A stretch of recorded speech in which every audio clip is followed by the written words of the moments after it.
I start करते हैं अपना लास्ट न्यूमेरिकल जो कि हमारा न्यूमेरिकल नंबर 18 है। An ideal step down transformer is connected to a main supply of 240 volt. It is desired to operate a 12 volt 30 watt lamp. Find the current in the primary and the transformation ratio.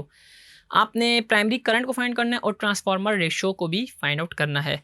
Ideal transformer है यानी कि input power is equal to output power होगी। आप देखें कि आपके पास सबसे पहले गिवन क्या है, तो आपके पास प्राइमरी वोल्टेज है वीपी जो कि है 240 वोल्ट, और जो वीएस है हमारे पास जो सेकेंडरी वोल्टेज है वो है 12 वोल्ट, और 30 वोल्ट का लैंप है यानी कि जो हमारे पास पावर है आउटपुट पावर मैं इसको कह सकता हूँ ये है मेरे पास 30 वोल्ट।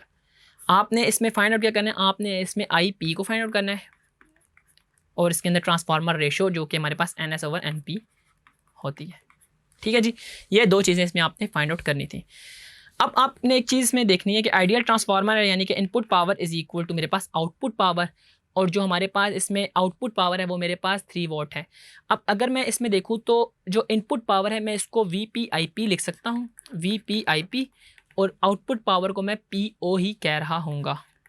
ठीक है जी, अब ये हमारे पास 30 वोट है, ये आप अगर देखें तो 30 वोट लैंप है, ये मुझसे 3 वोट हमने लिया था, इसको 30 कर देते हैं। अच्छा, अब यहाँ से मैंने क्या करना है, IP को फाइंड आउट करना है, तो IP is equal to PO divide by VP। अब PO की जगह मैं लिख दूंगा 30, जबकि VP की जगह हम लोग लिख रहे होंगे 240।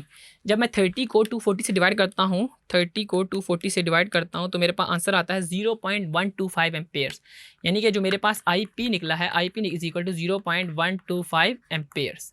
ठीक है जी, IP जो है हमारे पास 0.125 एम्पेयर आया है। अब दूसरी चीज़ हमने इसमें जो फाइंड आउट करनी थी वो है NS/NP। तो आए NS/NP को निकालते हैं। आपको पता है कि हमने ट्रांसफार्मर रेशो का फार्मूला अपनी प्रीवियस क्लास में भी पढ़ा और इसमें भी पढ़ा है कि NS/NP जो होता है वो मेरे पास VS/VP के इक्वलेंट होता है। तो VS मेरे पास था 12 वोल्ट और VP है मेरे पास 240। तो मैं इसमें NS/NP निकाल लूँगा। 12 डिवाइड बाई 240, मेरे पास 12 डिवाइड बाई 240 जो है वो मेरे पास आएगा 1/20, यानी कि जो NS/NP है वो मेरे पास 1/20 आ जाएगा।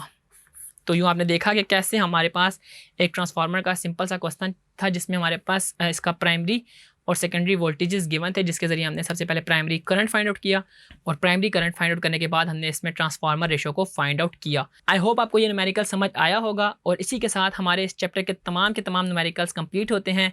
अभी तक के लिए इस वीडियो में इतना ही। See you in the next video with a new topic. Until then, this is Irsa from tutorial.pk।